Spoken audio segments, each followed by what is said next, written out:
Pozdravljeni. Po drugem napornem dnevu, kar se tiče mojih prenosov, je zopet prišel malce kasneje čas za naš zadnji brifing.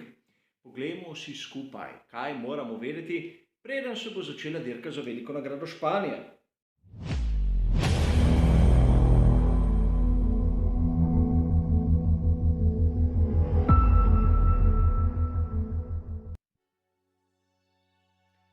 Seveda tudi danes bo ta naša kratka analiza sestavljena iz tistih treh glavnih delov.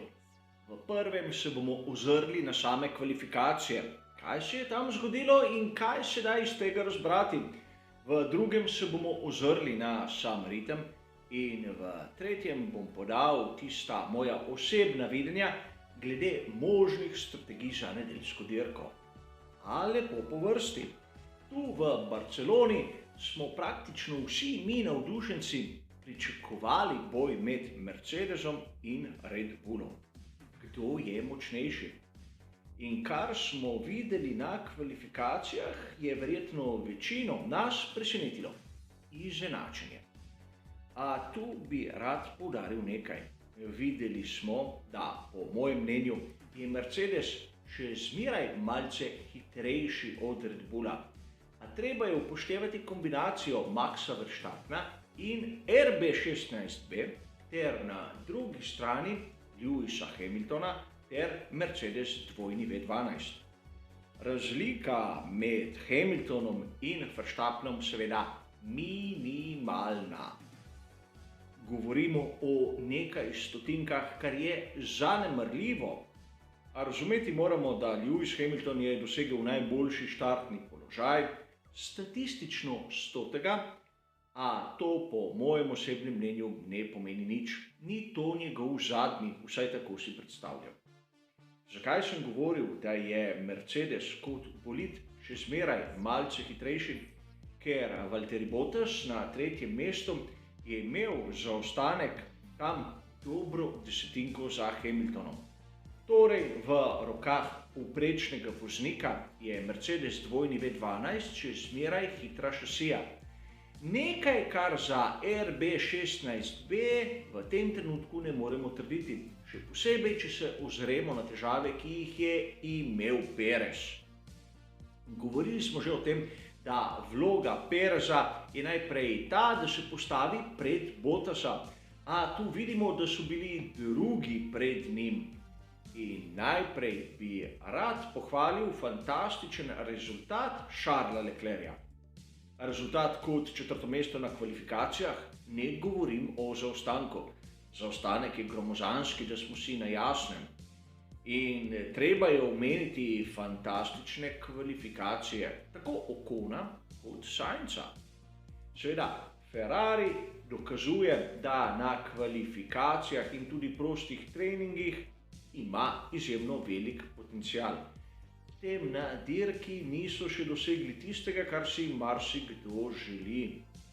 Pri Alpinu imamo zopet tisto nihanje, ki smo se ga navadili pri tovarniški ekipi Renault. A s to razliko, da letos je Ocon vsaj na prvih 4 kvalifikacijah v mojem videnju boljši od Alonsa. Alonso je prišel v tisto zadnjo skupino, ampak bil je bistveno počasnejši od svojega moštvenega kolega in je tam zadaj. Seveda tudi pri McLarenu nas niso razočarali, ampak niti presenetili. Nekako pričakovano sta se oba voznika uvrstila v Q3, kjer bomo videli na to pri ritmu, da so tisti glavni zasledovalci skupaj, kar se tiče različnih virov podatkov. Če nekako pustimo pri miru tisto prvo deseterico in se premaknemo na drugi del, bomo opazili nekaj stalnic.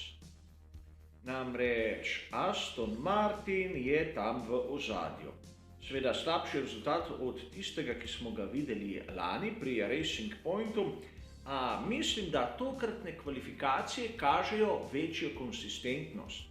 Tako Stroll kot Vettel sta v tisti drugi skupini, čeprav Sebastian Vettel je počasnejši od Lensa Strolla. razočaranje v tej skupini, po mojem osebnem mnenju, Pierre Gasly. A tudi pri Alfa Tauriju se najde proga, ki ne izrazi vsega tistega potenciala, ki ga ima AT02. In seveda treba je omeniti, da tudi tam na dnu lestvice v bistvu ni kakih velikih sprememb. Slabše kvalifikacije za Tsunodo niso tako presenečenje, čeprav je sam lahko malce razočaran in videli smo majhne znake nervoze.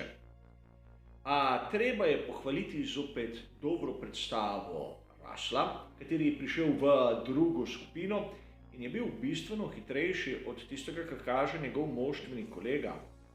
In tu se vidi potencial, ki ga ima Mick Schumacher. S Haasom je hitrejši od Williamsa, ki ga vozi Latifi. In ne smemo niti Mazepina. Čeprav ga mnogi grajejo, mojem se privaja na Formulo 1 in zmeraj bližje in bližje je Schumacherju. Pri Alfa Romeo Racing smo bili malce razočarani, kajti na trenutke sta tako Raikkonen kot seveda tudi Giovinazzi pokazala nek up, da bodo hitrejši, a potem, ko gre za res, iz tega upa, ni bilo kaj dosti. Toliko na hitro o kvalifikacijah, kjer smo zopet ugotovili bistvo motošporta. Gre za človeka in gre za stroj. In v tem primeru Lewisa Hamiltona ter Mercedesa W12 ter Red Bulla RB16B ter Maxa Verstappena. Kombinacija je pomembna. In seveda sedaj si bomo malce ogledali, kaj bi lahko rekli o samem ritmu. Namreč vzel sem različne vire, kot običajno, a tokrat nisem opazil velikih razhajanj, na katere bi bilo potrebno opozoriti koga izmed vas. Zato bi lahko rekli, da razlika med Mercedesom in Red Bullom, kar se tiče samega ritma, je tam od desetinke do 2 desetink na krog. Seveda, na to med 4 in 5 desetinkami zaostanka imamo skupino Ferrarija, seveda Alpina ter McLarena.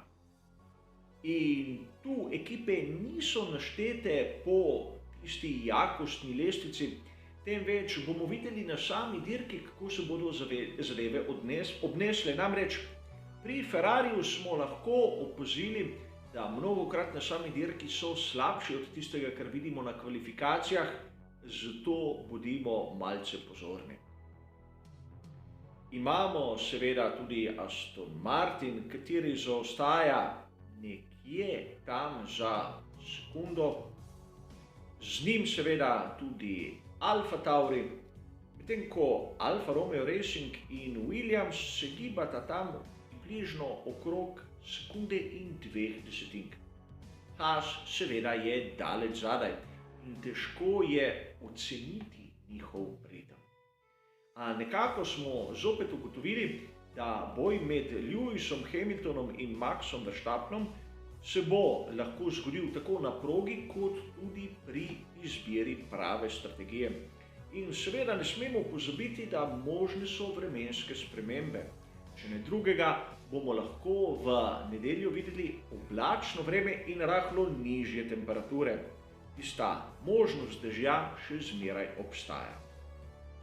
In sedaj v tretjem delu se bomo pa ustavili pri tistem mojem videnju glede možnih strategij. Seveda v drugem delu kvalifikacij ste opazili, da so vsi vozniki uporabili pneumatike z rdečimi napisi, kar je nekako logično, kajti razlika tu med tisto srednjo trdoto in najmehkejšo je bila prevelika, da bi uspelo se prebiti v zadnji del. Tista strategija, ki je po mojem mnenju najbolj učinkovita, je s 2 postankoma. Prvi del z mehko pneumatiko, približno 20 krogov, na to pneumatiko srednje trdote, približno 26 krogov in na koncu zopet mehko pneumatiko za nadaljnjih 20 krogov. Seveda, mehko pnevmatiko sem dal na konec zato, da bodo vozniki imeli v zaključni fazi najhitrejše bolide, a možne so tudi druge kombinacije, da ne bo pomote. A možno bi bilo izvesti tudi kako drugo kombinacijo, ki pa ne bi bila tako hitra, in sedaj se bom spustil v čisto teorijo. Namreč možna je strategija z enim postankom, kjer začnemo s tisto srednjo pnevmatiko za približno 28 krogov in nataknemo na to ono najtršo za nadaljnjih 38 krogov in pridemo do konca. A ta strategija po mojem vedenju ne bi bila dovolj hitra. Imamo opcijo, seveda samo v teoriji, druge strategije z dvema postankoma. Začeti s tisto najmehkejšo, 20 krogov, nato natakniti srednjo trdoto za 23 krogov in nato zopet srednjo za nadaljnjih 23 krogov. Težava je v tem, da nihče nima na razpolago tistih medium pnevmatik v taki količini. Vsaj tako pravi moja statistika in priznam, nisem videl lestvice Pirellija. Morda se motim, a mislim, da ne. V glavnem, ta strategija na papirju deluje, ampak po mojem nimajo na razpolago vozniki pnevmatik. In seveda na koncu obstaja relativno majhna verjetnost, da bi kdo uporabil tudi strategijo, da bi začel na mehki pnevmatiki, imel malce daljši prvi del, tam okrog 24 ali celo več krogov, nato nataknil tisto najtršo in odpeljal naslednjih 42 krogov ali kakega manj. Seveda, ta strategija velja tudi v obratnem redu in je možna, morda bi jo lahko celo kdo uporabil tam zadaj, a dvomim. Seveda o tem moji napovedi in seveda tistemu, kar bodo pokazali pri Pirelliju, se bomo pogovarjali v komentarju dirke. Seveda, ukolikor bodo na dirki uporabili pnevmatike za suho progo, bomo vse primerjali s tistim, kar smo videli v realnosti in gre le za igro in nič drugega. A kar se tiče tega našega zadnjega briefinga, bo to vse. Hvala za vašo pozornost in seveda nasvidenje.